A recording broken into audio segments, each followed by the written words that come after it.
Hello guys, nandito nga pala sa Bangkok, Thailand. Kakadating ko lang dito, 48 minutes. Ito nga pala naging biyahe ko. Ganito pala dito sa eroplano, parang nasa langit ka. Pero bawal sumakay dito sa ulap, nakaka-disappoint lang. Medyo punuan na nga pala dito sa eroplano, kaya pangit din na naging experience ko dito. Pero may nakatabi ako ditong Arabo. Galing pa daw siya sa England.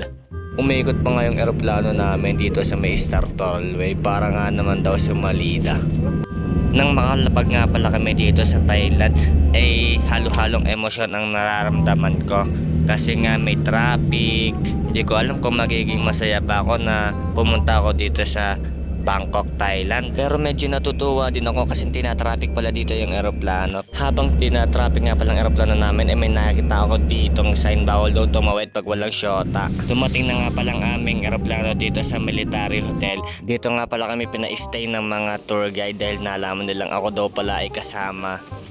Ganito lang din pala kasimple dito sa Thailand. Yung mga puno katulad lang. Alakit ka ba sa...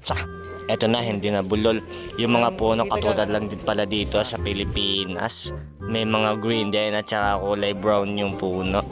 Hindi ko alam kung bakit madaming tao dito at dinarayo tong gantong lugar. May parehas lang din naman dito sa Pilipinas. May nakita nga pala ako ditong stranger, kaya pinag-video ko at pinagtripan ko. Sabi ko, videohan ako dito para wala lang. Kasi para maangas. Diretso na? Hindi ka. Lapit pa ka? Okay na yan. Okay.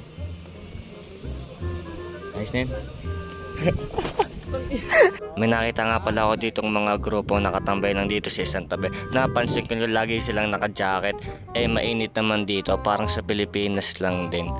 Ang kakaiba lang dito is green yung tubig nila. Sinama nga pala ako nila sa kanilang paggagala kasi marami daw akong matututunang hindi maganda sa kanila. Siyempre ako naman tao lang din na madami na rin pagkakamali. Kaya sinusulit na lang yung mga ganitong bagay. Inusap nga pala itong isang tropa daw na picturean siya. Kami pala. Ganito nga pala yung naging itsura ng picture niya. Siguro galit siya kaya ganito ang pagkakakuha niya sa amin. May nakita nga pala ako ditong lagna sa likod lamang ng aming hotel. Ang gara niya kasi may mga bahay sa lagna sa ilalim.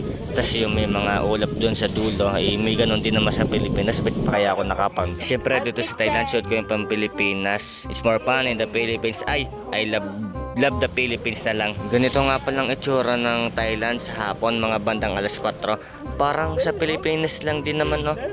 Ganito lang, oh.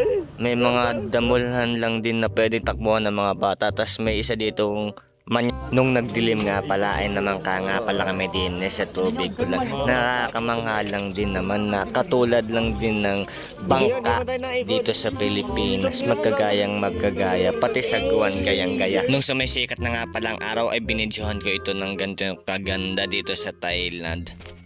Padalawang araw na nga pala namin dito sa Bangkok, Thailand. Pero hindi pa rin ako natutuwa sa aking mga nakikita. Pero okay lang yan, pogi naman ako. Nung pupunta nga pala kami sa 7-Eleven ay sumakay muna uli kami sa eroplano. Hindi ko alam kung anong trip ng mga taga dito sa Thailand. Bakit ganito yung bahay nila, pare-parehas ng kulay. Ang napansin ko lang dito sa Thailand ay magaling silang mag-drawing. Pwede silang sumali dito sa Pilipinas. Yung sa mga The Boys Kids. Dito nga pala sa Thailand ay may nadaanan kaming park. Dito daw yung mga e-bike na pwede kang pumidal. Sobrang natutuwa nga ako dito Dito lang ako nakapag-enjoy dito sa park na to. E-bike kasi dalang lang sa Pilipinas yung rare bag. Makakakita ka sa Pilipinas ng e-bike na pumipidal. Ganon.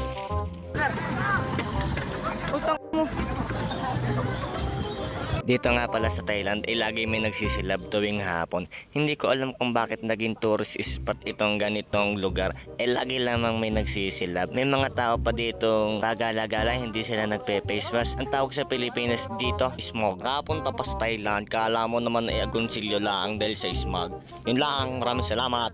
Pauwi na kami. Nasa aeroplano din nga pala kami. Oh wow. Salamat.